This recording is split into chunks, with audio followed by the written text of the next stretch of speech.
Bonjour à tous et bienvenue dans cette nouvelle vidéo. Alors aujourd'hui, je vais vous parler des Access List standards. En abrégé, ça donne les ACL.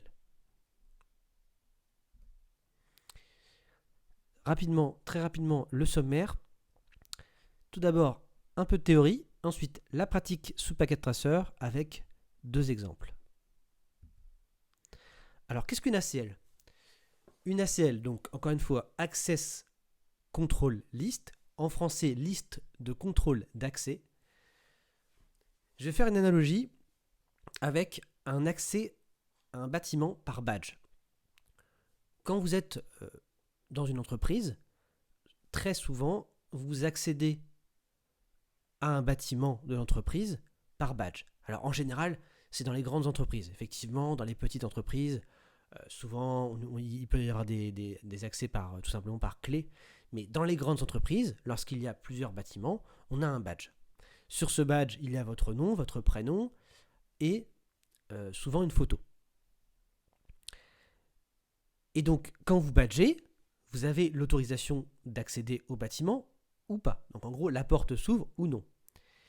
Comment ça marche ? Eh bien, il y a un fichier avec une liste des personnes autorisées ou interdites. Et donc, les ACL, ça va être le même principe. C'est-à-dire qu'au lieu d'avoir une liste de personnes autorisées ou interdites, on va avoir une liste d'adresses IP autorisées ou interdites. Tout simplement. Donc il faut vraiment voir ça comme un contrôle d'accès, mais au lieu que ce soit un contrôle d'accès physique à un bâtiment, c'est un contrôle d'accès au réseau. Il faut aussi savoir qu'il y a deux types d'ACL. Il y a les ACL standards et il y a les ACL avancés. La différence, c'est qu'une ACL standard, elle ne se base que sur l'adresse IP source pour autoriser ou interdire le trafic. Alors qu'une ACL avancée, elle peut se baser sur l'adresse IP source, l'adresse IP destination, les numéros de port, etc., etc. Donc, elle est plus complète que l'ACL standard. Dans cette vidéo, on parlera uniquement de l'ACL standard. Il y aura d'autres vidéos plus tard pour parler des ACL avancés. Alors, à quoi ça sert une ACL ? Bon, je l'ai déjà un petit peu dit, mais on va voir un peu plus concrètement. Ça sert en fait à autoriser ou restreindre, donc interdire, l'accès à certaines ressources. Par exemple, vous voyez en dessous un schéma avec deux postes, un switch, un routeur et à droite un serveur. Qu'est-ce qu'on peut faire avec une ACL ? Par exemple, on peut autoriser le poste 1 à accéder au poste. On peut autoriser le poste 1 à accéder au serveur à droite. Et on peut aussi interdire le poste 2 d'accéder au serveur à droite. On pourrait très bien aussi faire l'inverse. On pourrait aussi interdire le poste 1 et le poste 2 d'accéder au serveur. Donc voilà le genre de choses qu'on peut faire avec une ACL. Dans le cas là, vous voyez, donc la flèche verte, donc c'est grâce à l'ACL qui sera appliquée sur le routeur, on pourra autoriser le trafic à aller entre le poste 1 et le serveur à droite en 192.168.1.10 et on interdira le trafic en provenance du poste 2. Alors comment ça fonctionne ? 3 choses à retenir. À chaque fois qu'un paquet passe par l'interface sur laquelle est appliquée l'ACL, son adresse IP source est comparée avec la liste. Donc la liste, c'est la liste des adresses IP autorisées ou interdites. Dès qu'il y a une correspondance, donc à la première correspondance, donc on parcourt la liste, ligne 1, on regarde s'il y a la correspondance. Ligne 2, on regarde s'il y a la correspondance. Ligne 3, correspondance. On regarde l'action qu'il y a en face. Donc, si c'est permit, le trafic est autorisé. Si c'est deny, le trafic est interdit. S'il n'y a pas de match, c'est le correspondance, on a à la fin un deny implicite qui est appliqué. C'est-à-dire que si on a une liste de permits et on peut avoir des deny au milieu d'ailleurs, que notre paquet est comparé à toute cette liste et qu'à la fin de la liste, il n'y a eu aucune correspondance, alors on interdira ce paquet. C'est ce qu'on appelle un deny implicite. C'est implicite parce que vous n'avez pas à le configurer. Il est configuré par défaut. Alors, c'est bien tout ça, mais voyons un exemple. On reprend le schéma qu'on a vu ensemble. Et vous avez le poste 1 qui envoie du trafic. Donc ça peut être du ping, ça peut être du FTP, du HTTP, du moment que c'est de l'IP. Il envoie du trafic vers le serveur. Donc j'ai mis que donc les rectangles avec l'adresse IP, ça représente un paquet. J'ai mis que l'adresse source pour éviter de surcharger le schéma. L'adresse destination, évidemment, sera le 192.168.1.10. Et donc le poste 1, il envoie du trafic. Qu'est-ce qui se passe? Lorsque le trafic arrive sur le routeur, j'ai mis une flèche, c'est qu'on a appliqué, c'est-à-dire qu'on a activé l'access list en entrée sur ce routeur. Le routeur va comparer l'adresse IP source du paquet, c'est-à-dire la 10.1.1.1, à sa liste de contrôle d'accès, ou son ACL. Dans son ACL, il y a deux entrées, et donc on les voit en dessous. Donc si 10.1.1.1 permit, eh ben tiens, on est dans ce cas-là. Donc 10.1.1, donc permit. Donc le trafic est permis, il va jusqu'au serveur.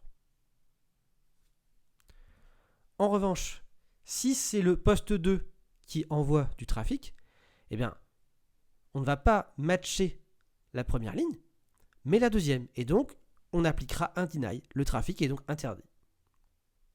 Je termine par un troisième exemple. C'est si on a un poste 3. On a un poste 3 en 10.1.1.3.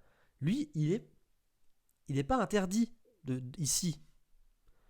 Mais, vous vous souvenez qu'on a dit on a un deny implicite. Donc, même si on ne met pas un if 10.1.1.3 deny, eh bien, il sera interdit par le deny implicite.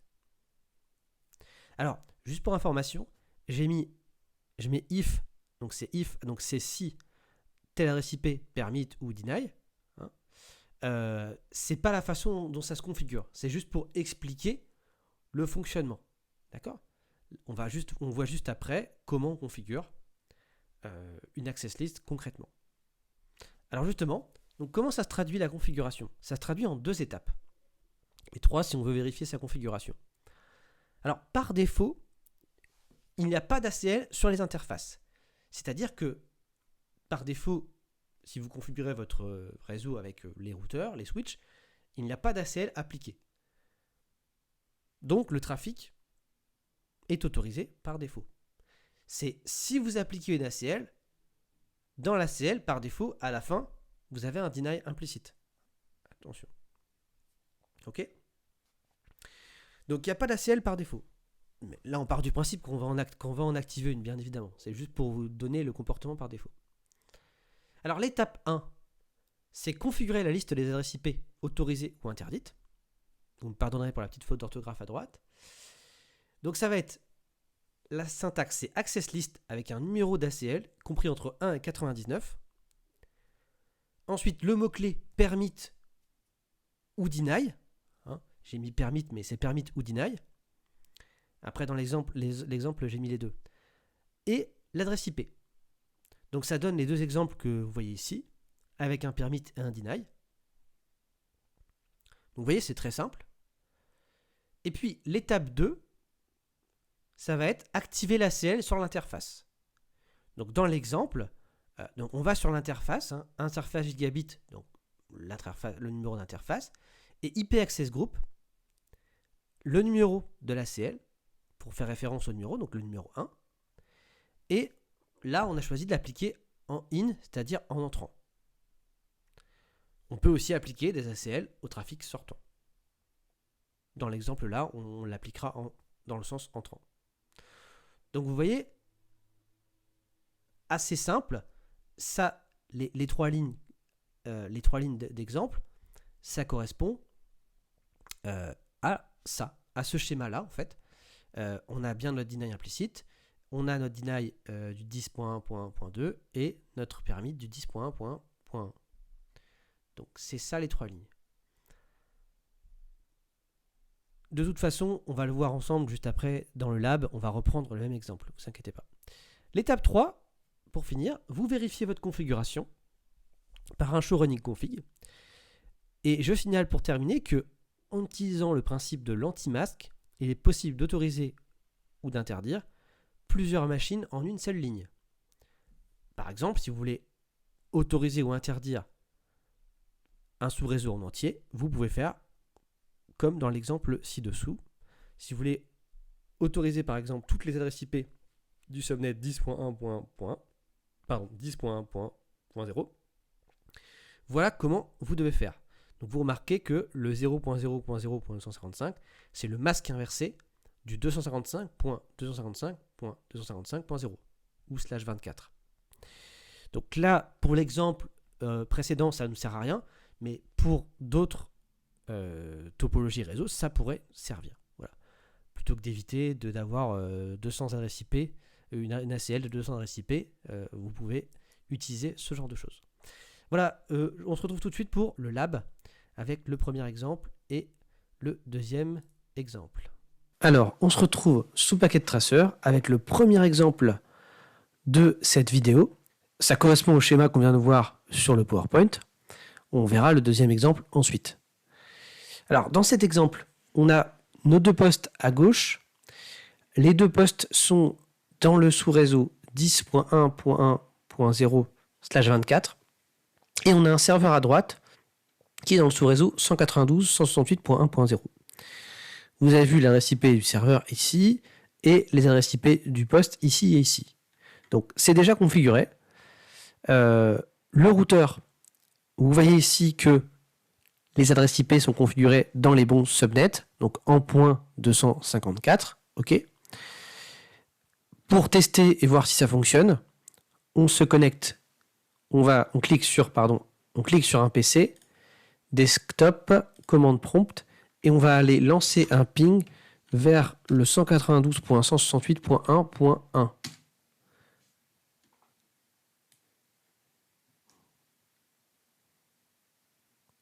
Voilà, et donc le temps que l'ARP fasse l'aller-retour, ça fonctionne, on a la connectivité.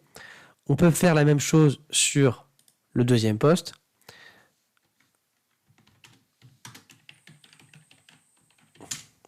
Et ça fonctionne. Voilà. Donc l'idée, c'est de vérifier que la configuration est correcte. Et surtout, là, pour le moment, je n'ai appliqué aucune ACL. Pour l'instant, il n'y a pas d'ACL appliquée. Donc comme je vous disais dans la vidéo, lorsqu'il n'y a pas d'ACL ouverte, c'est comme si la porte était ouverte. Donc le trafic peut aller entre le PC0 et le serveur 0, et le PC1 et le serveur 0. Et même entre le PC0 et le PC1. Donc il n'y a pas d'ACL. Vous avez laissé la porte ouverte. Maintenant, on va fermer la porte. Alors, comment on va fermer la porte ? Dans l'exemple que je vais prendre ici, je vous rappelle, on va autoriser l'accès du PC0 au serveur 0. Enfin, en tout cas, on veut autoriser l'accès du PC0 au serveur 0. Par contre, on veut interdire l'accès du PC1 au serveur 0. Alors, comment est-ce qu'on va faire ça ?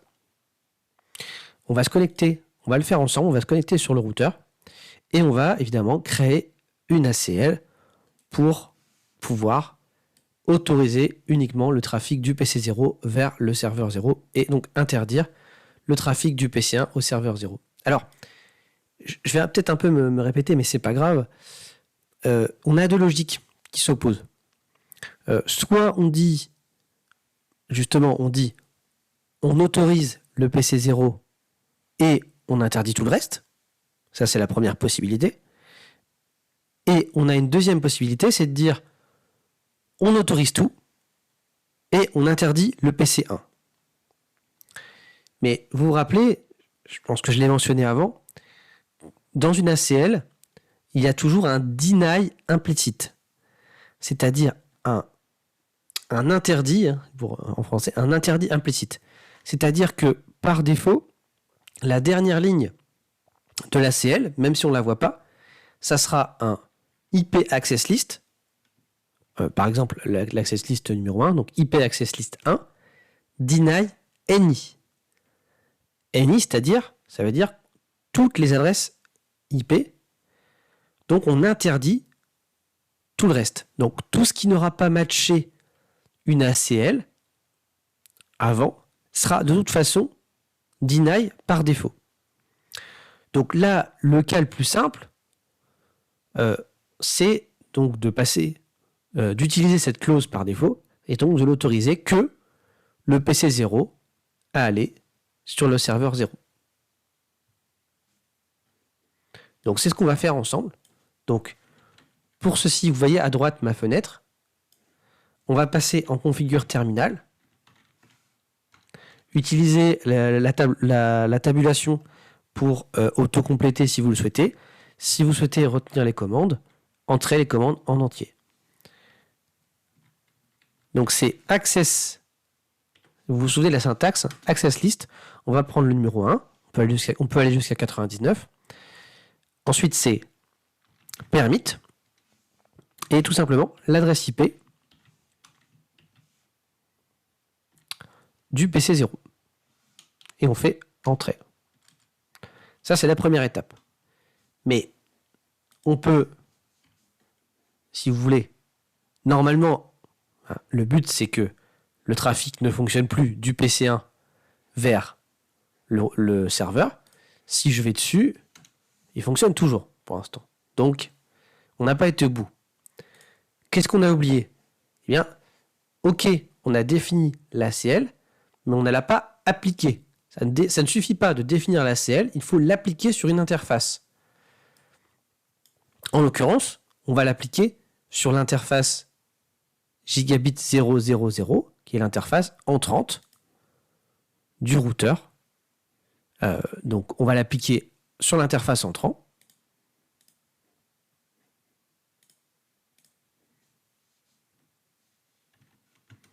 Donc, on va sur l'interface. Et vous vous souvenez de la syntaxe? IP access group.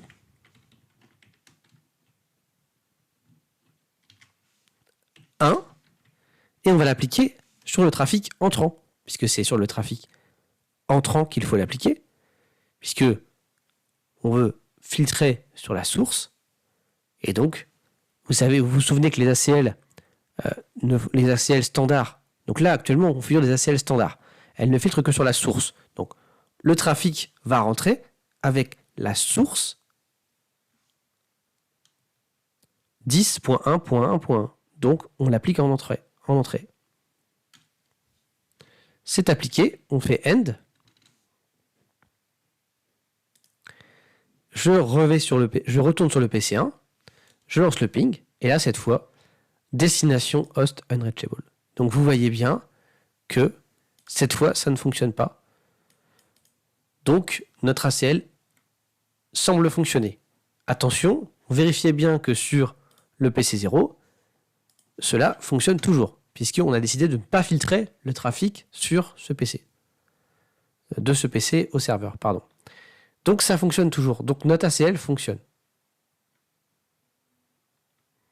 Donc voilà simplement comment configurer une ACL pour un poste donné.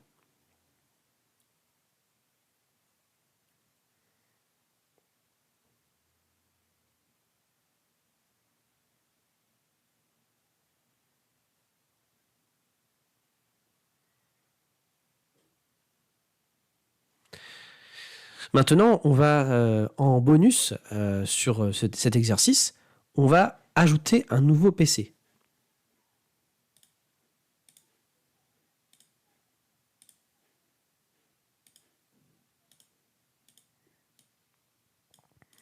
On va lui configurer une adresse IP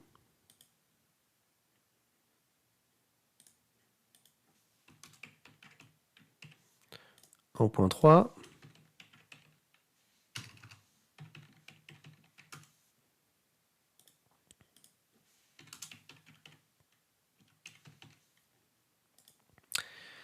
la gateway.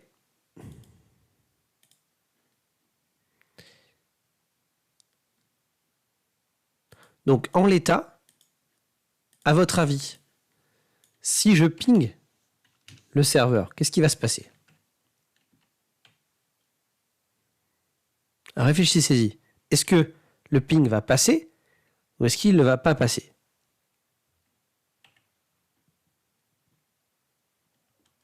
On le fait ensemble. Pardon, excusez-moi si j'oublie le ping. Il ne passe pas. Alors, vous vous rappelez? Qu'est-ce que je vous ai dit? Je vous ai dit, on a un deny implicite. Ça veut dire que là, j'ai autorisé le trafic du PC 0 avec le deny. Donc, le PC 0, vous voyez bien que là, c'est l'adresse IP du PC 0. Par contre, quand le trafic du PC 1 arrive sur le routeur, il regarde ici la CL, elle ne correspond pas.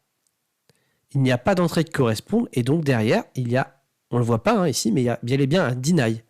C'est-à-dire que, comme on ne matche pas ici, on va matcher le deny, donc le trafic est interdit. Et c'est la même chose pour le PC 2, qui est en 10.1.1.3. Donc, qu'est-ce qu'il faut faire si on veut autoriser le trafic du PC 2? Bien, il va falloir ajouter dans la CL, il va falloir autoriser le PC 2. Donc, on va le faire ensemble tout de suite. Configure terminal.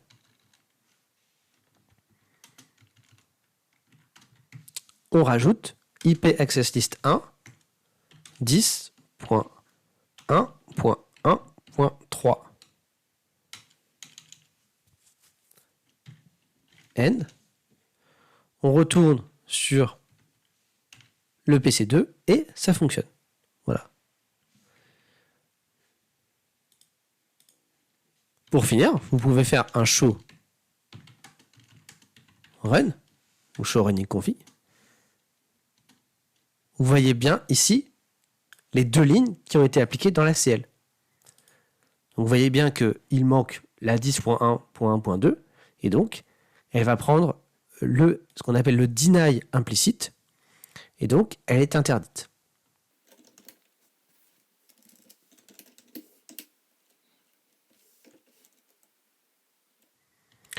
Pour finir, vous pouvez faire la commande show IP access list 1 où vous avez, au lieu de faire un show run, vous avez un résumé de l'ACL et vous avez le nombre de fois où le trafic a été matché sur ces deux ACL. Donc, on a fait, il y a eu 4 pings qui sont partis et pareil ici. On a dû lancer le ping 4 fois et 4 fois. Et donc, vous voyez, on ne voit pas le deny, mais il existe bien. Vous pouvez le rajouter si vous voulez. On peut toujours le rajouter. On peut faire... Alors, si vous voulez que ça soit explicite, vous pouvez le faire.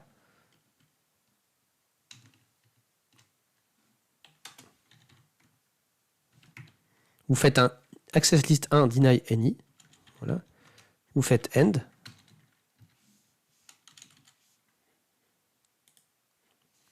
Ici, vous lancez le ping.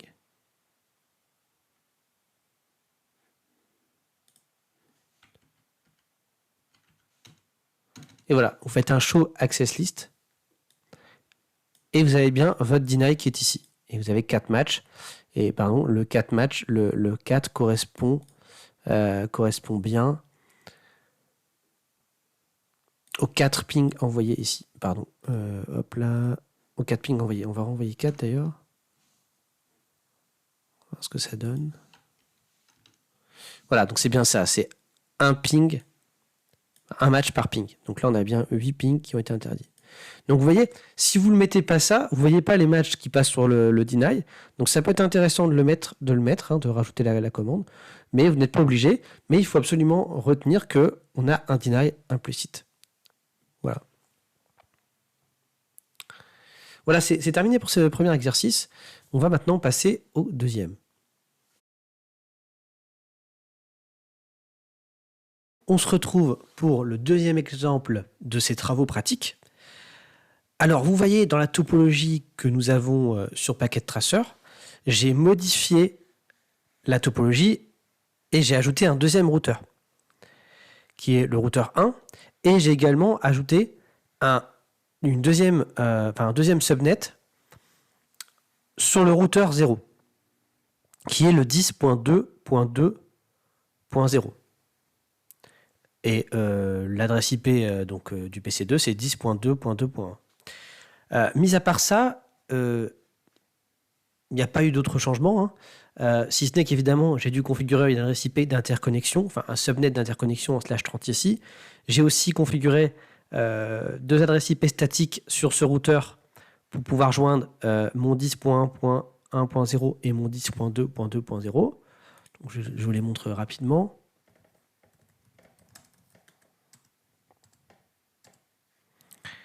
Les voici, voilà. Et puis sur le routeur 0, j'ai configuré une route statique vers le sous-réseau du serveur 0. Ok, elle est ici. Donc au final, je vérifie si j'ai la connectivité entre mon PC 0 et mon serveur 0. Est-ce que je l'ai? Ok, je l'ai. Je vérifie aussi si j'ai la connectivité entre mon PC 0 et mon PC 2. Donc le nouveau PC qu'on a rajouté. Et puis je peux aussi vérifier si j'ai la connectivité entre mon PC 0 et mon PC 1. C'est ok. Donc j'ai configuré correctement mes passerelles, mes routes, tout est ok. Actuellement, aucune ACL n'est appliquée. Alors justement, l'exercice va consister à appliquer une ACL. Alors, pourquoi faire ce travail pratique? C'est avancer, c'est pour réfléchir un petit peu sur où appliquer l'ACL. Parce que là, vous voyez qu'on a 2 routeurs. Vous savez qu'on peut appliquer une ACL en entrant ou en sortant. Donc si on prend le chemin en entrée ou en sortie, si on prend le chemin entre PC 0 et serveur 0, on voit que on rentre par le routeur 0, donc celui-ci, donc il y a le rentrant, le sortant ici, ça fait 2, puis le rentrant dans le routeur 1, puis le sortant, ça fait 4 endroits. On peut l'appliquer à 4 endroits, la CL. Et puis pour le PC2, on peut l'appliquer aussi à 4 endroits, mais vous avez vu qu'on peut aussi l'appliquer en entrant par cette interface-là. Donc encore une fois, 1, 2, 3, 4 endroits. Donc il faut se poser la question de où est-ce qu'on doit appliquer la CL. Alors pour savoir où on doit l'appliquer, on doit savoir ce qu'on veut faire. Donc là, je vous ai écrit ce qu'on veut faire, on va le lire ensemble, et vous allez essayer de vous dire, par rapport à ce que j'ai écrit là, où est-ce qu'on veut appliquer la CL. Alors, la première chose qu'on veut faire, c'est qu'on veut autoriser les paquets provenant du PC 0. Alors, provenant du PC 0 vers le serveur 0. D'accord ? La deuxième chose qu'on veut faire, c'est qu'on veut interdire les paquets provenant des machines du sous-réseau de PC 0. D'ailleurs, pardon, c'est des autres machines. C'est pas, voilà. Donc on autorise, en gros, on autorise uniquement le PC 0 à communiquer au serveur 0 dans le sous-réseau 10.1.1.0. Donc on dit, on veut interdire les paquets provenant des autres machines du sous-réseau PC 0. Ça veut donc dire la 10.1.1.2, mais également la 10.1.2.3, .4, .5. Alors elles ne sont pas dessinées ici, mais peut-être qu'elles existent. Il faut imaginer qu'elles existent. Ok ? Et puis la troisième contrainte, c'est qu'on veut autoriser les paquets provenant de toutes les machines du sous-réseau 10.2.2.0/24. Autrement dit, on veut autoriser les paquets provenant du PC2 à aller vers le serveur 0. Alors, dans cet exemple-là, je vous le dis parce que peut-être que certains se posent la question, il faut simplement imaginer une ligne d'access list par consigne. Donc une ligne pour la 1, une ligne pour la 2, une ligne pour la 3. Si vous imaginez ça, vous vous dites... Alors par contre, attention, l'ACL ne peut être configuré que sur un seul routeur. Il n'y a qu'une ACL configurée. Dans une ACL configurée, il peut y avoir plusieurs lignes, mais il n'y en a qu'une configurée et à un seul endroit. Je précise. Donc selon vous, où doit être configurée cette ACL? Eh bien, quand on y réfléchit, on se rend compte que elle doit forcément être configurée sur le routeur 1. Alors, en entrée ou en sortie, après, mais elle doit être configurée sur le routeur 1. Pourquoi? Parce que si vous la configurez sur le routeur 0, donc celui-ci, eh bien, vous voyez que vous ne pourrez pas agir sur le trafic de PC2 au serveur, puisque si vous l'appliquez sur cette interface-là, il n'est pas cette interface n'est pas sur le chemin entre PC2 et serveur 0. Donc ça nous donne une règle fondamentale à comprendre, c'est que pour appliquer une ACL, il faut que le trafic passe par le routeur et donc surtout par l'interface sur lequel vous allez appliquer l'ACL. Donc ça veut dire que si vous appliquez l'ACL uniquement ici, vous allez pouvoir agir sur le trafic provenant de PC0 et PC1, mais pas le trafic provenant de PC2. On pourrait appliquer l'ACL sur le routeur 0, mais en sortie. Bon. On a plutôt l'habitude sur les ACL standards de l'appliquer en entrée. Donc, on va appliquer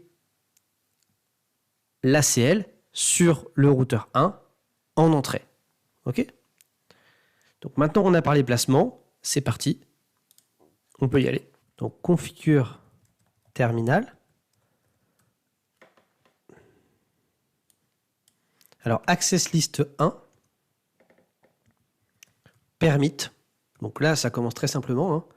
On autorise le trafic provenant du PC 0.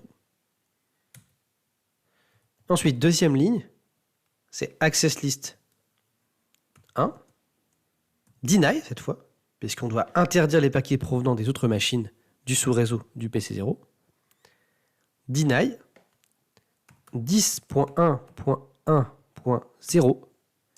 Et là, vous vous souvenez, dans la théorie, je vous ai dit qu'on pouvait utiliser les anti-masques pour sélectionner non pas une seule adresse IP, mais un seul net tout entier. Donc, j'inverse le masque 0.0.0.255. Voilà. Et puis pour terminer, on me demande d'autoriser les paquets provenant de toutes les machines du sous-réseau 10.2.2.0.24. Donc, j'exécute access list 1 permit 10.2.2.0 0.0.0.255. OK. Je fais end. Et enfin, je vais appliquer l'access list sur l'interface 0.1.0. Donc, interface serial 0/1/0 IP access group, hein, vous vous rappelez, en in. Je fais un end et je peux faire un show access list pour vérifier que mon ACL est conforme et qu'il n'y a pas d'erreur de syntaxe. Donc vous retrouvez ma première ligne, ma deuxième ligne et ma troisième ligne. OK. Donc maintenant, si vous voulez vérifier que ça fonctionne, vous pouvez aller sur le PC 1 et relancer le ping vers le serveur. Donc là, ça fonctionne toujours. Si vous allez sur le PC 1 et que vous lancez un ping vers le serveur, cette fois, vous avez destination host unreachable. Donc votre ACL fonctionne.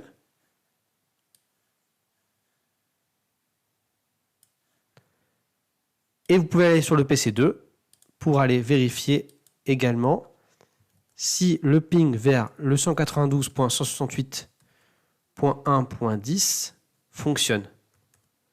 Il devrait fonctionner. Oui, il fonctionne. Donc ça, c'est la clause numéro 3. Alors, si on regarde, pour terminer sur le routeur, qu'on refait un show access list, on voit qu'on a bien matché les 3 access lists.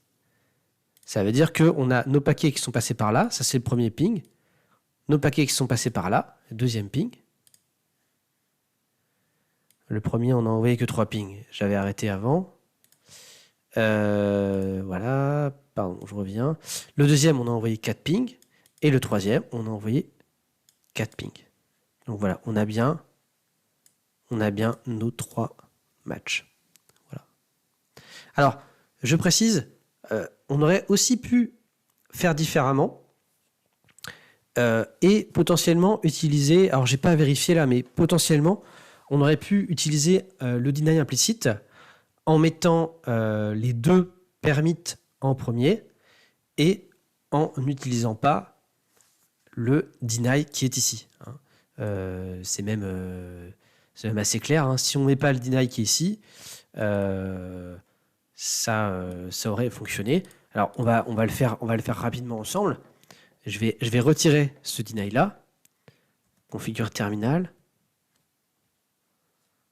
Faire un no access list 1 deny.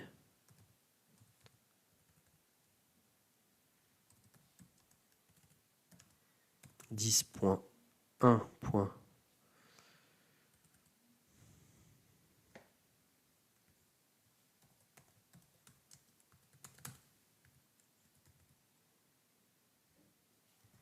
Donc j'ai retiré, on refait un show access list.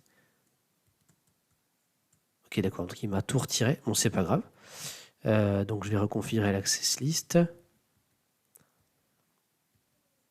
Alors je permets le PC0 et je permets le 10.2.2.0, toutes les machines du 10.2.2.0. Et est-ce que elle est appliquée? Oui, elle est appliquée. Donc je refais un show access list. Voilà, donc là c'est comme attendu. On va vérifier ensemble si ce que je vous disais fonctionne. Donc on ping bien, donc du PC0 on ping bien le serveur. Du PC1 on ne ping pas le serveur. Et du PC2 on ping bien le serveur. Donc ça fonctionne aussi. Voilà. Donc ce que je vous disais, vous pouvez aussi le faire comme ça en vous disant bah, le deny implicite interdira tout le trafic que je n'ai pas autorisé. Mais c'est un exercice. Si vous passez le CCNA, si vous avez des travaux pratiques, si on vous dit d'interdire, si on vous dit autoriser, puis interdire, puis autoriser, vous savez que vous avez un permit, un deny et un permit derrière. Voilà. Si on vous le dit dans cet ordre-là, faites-le comme ça. Voilà, vous prenez pas la tête, faites-le dans l'ordre. Ok ? Voilà, c'était juste une remarque parce que certaines personnes peuvent se dire oui mais c'est pas logique, etc. Donc voilà, j'ai bien précisé les choses. Voilà, c'est la fin de cette vidéo. J'espère que cette vidéo vous aura été utile. N'hésitez pas à mettre des likes, mettre des commentaires. Pour ceux qui ne l'ont pas déjà fait, téléchargez ma formation offerte. Et puis, j'essaierai aussi de vous mettre le lien des slides dans la vidéo. Donc, cliquez si vous voulez télécharger les slides. Vous pouvez aussi les télécharger. Vous aurez juste à lâcher votre email. Et puis, voilà, j'espère que la vidéo vous a plu.